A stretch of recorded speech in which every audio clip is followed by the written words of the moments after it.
কুল্লু নাফসিন যায়িকাতুল মাউত, সমস্ত আত্মা, সমস্ত প্রাণ আল্লাহ তাআলা বলেন মৃত্যুর স্বাদ গ্রহণ করো, মৃত্যুর স্বাদ গ্রহণ।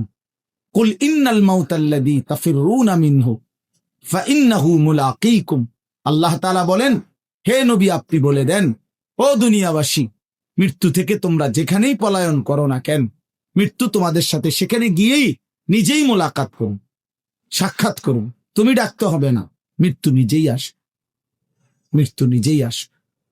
আইনামা তাকুনু ইউদরিকুমুল মাউতু ওয়ালাউ কুনতুম ফি বুরুজিন মুশাইয়াদা, আল্লাহ বলে তুমি যদি এমন একটা বিল্ডিং বানাও, ঘর বানাও, যে ঘরটা অনেক উঁচা, যে ঘরটার উপর দিয়া কেউ ভিতরে ঢুকতে পারবে না, যে ঘরটার মধ্যে একটা ছিদ্র নাই, একদম আটকানো, তো এরকম একটা ছিদ্রবিহীন সুউচ্চ ঘরও যদি তুমি বানিয়ে তার ভেতরেও তুমি আশ্রয় নাও, তো ইউদরিকুমুল মাউতু, মৃত্যু তোমার সেখানেই পৌঁছে,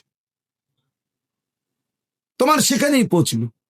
প্রিয় ভাই আমার, বন্ধু আমার, নওজোয়ান সাথীরা আমার, মৃত্যু এক অনিবার্য বাস্তবতা, চিরন্তন বাস্তব, এটা গ্রহণ করতেই হবে। হাসলেও মরতে হবে, কাঁদলেও মরতে হবে, সুখেও মরতে হবে, দুঃখেও মরতে হবে। রাজপ্রাসাদ আর অট্টালিকার মানুষটাও মরে যাবে, জীর্ণ কুটিরে যে লোক থাকে, হ্যাঁ, সেই লোকটাকেও মরতে হবে। জীবনে কোনোদিন দুঃখ দেখে নাই যে সেও মরে যাবে, জীবনে কোনোদিন সুখ দেখে নাই যে সেও মরত, সব মরত। এটাই সত্য, এটাই বাস্তবতা। অতএব মৃত্যু এক অনিবার্য বাস্তবতা, এটা গ্রহণ করতেই হবে। এটা যদি আমরা মনে রাখি, আমাদের জীবন অনেক সুন্দর হইত, অনেক সুন্দর হইত। রাসূলুল্লাহ সাল্লাল্লাহু আলাইহি ওয়াসাল্লাম বলছেন, আকসিরু যিকরা হাযিমিল লাযযাত ইয়ানি আল মাউত, আল্লাহর নবী বলেন আমার উম্মত তোমরা বেশি বেশি ওই জিনিসটা স্মরণ কইরো যে জিনিস তোমাদের সমস্ত স্বাদ, আনন্দ, আহ্লাদ চিরতরে মিটাই দিবে, তোমারে চিরস্তব্ধ করে দিবে।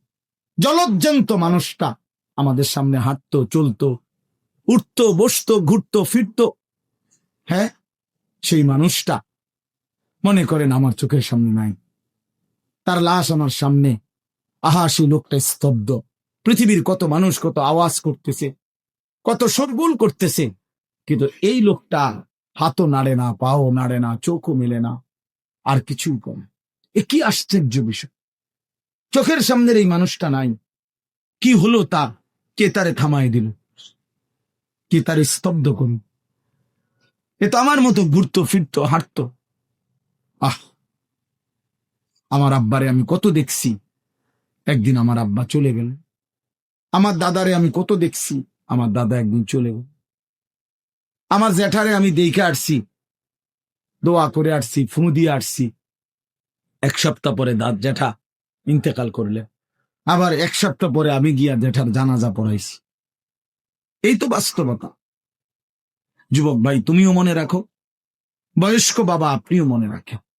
হাসান বসরি রহমতুল্লাহ আলাই একজন বড় বুজুর্গ ছিলেন।